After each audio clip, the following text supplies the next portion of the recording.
this is the Peter Pan story, roughly speaking. Peter Pan is this magical boy.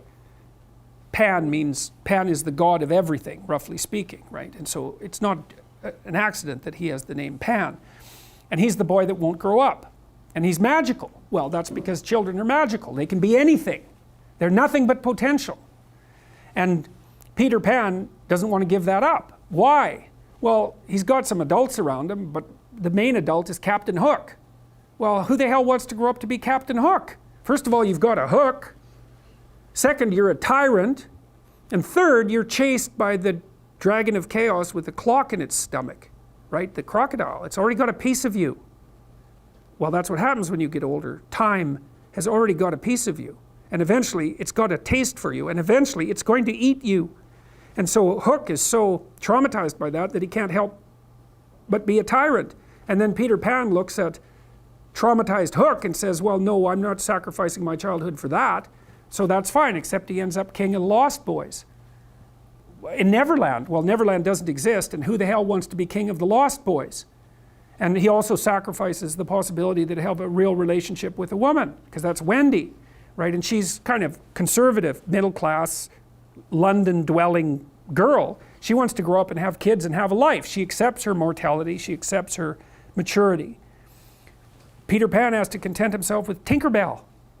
She doesn't even exist. She's like the fairy of porn. She doesn't exist. She's the substitute for the real thing. And so, but the dichotomy that you're talking about is very tricky, because there's a sacrificial element in maturation, right? You have to sacrifice the pluripotentiality of childhood for the actuality of a frame. And the question is, well, why would you do that? Well, one reason is it happens to you whether you do it or not. You can either choose your damn limitation, or you can let it take you unaware when you're 30, or even worse, when you're 40. And then that is not a happy day. And I see people like this, and I think it's more and more common in our culture, because people can put off maturity without suffering an immediate penalty. But all that happens is the penalty accrues. And then when it finally hits, it just wallops you, because when you're 25, you can be an idiot. It's no problem. Even when you're out in a job search, it's like, well, you don't have any experience and you're kind of clueless. It's, yeah, you're young, it's no problem. That's what young people are like, but they're full of potential. Okay, well, now you're the same person at 30. It's like people aren't so thrilled about you at that point.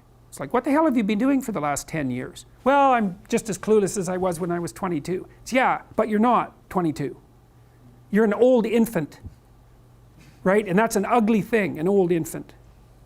So part of the reason you choose your damn sacrifice, because the sacrifice is inevitable, but at least you get to choose it. And then there's something that's even more complex than that in some sense, is that the problem with being a child is that all you are is potential, and it's really low resolution. You could be anything, but you're not anything. So then you go and you adopt an apprenticeship, roughly speaking, and then you become something. And when you're something, that makes the world open up to you again. Like if you're a really good plumber, then you end up being far more than a plumber, right? You end up being a good employer. Not that plumbers, I'm not putting plumbers down. It's like more power to plumbers. They've saved more lives than doctors. So, hygiene, right? So, if you're a really good plumber, well, then you have some employees, you run a business, you train some other people, you enlarge their lives, you're kind of a pillar of the community, you have your family. Once you pass through that narrow training period, which narrows you and constricts you and develops you at the same time, then you can come out the other end with a bunch of new possibility at hand.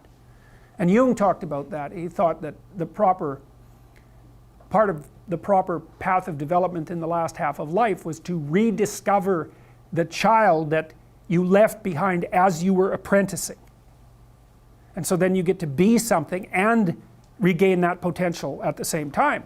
Very, very smart. Well, he was very, very smart, so that's very wise thing to know. So, yep. Sacrifice. And we'll talk more about that too. You get to pick your damn sacrifice. That's all. You don't get to not make one. So you're sacrificial whether you want to be or not. That's a good thing to know as well.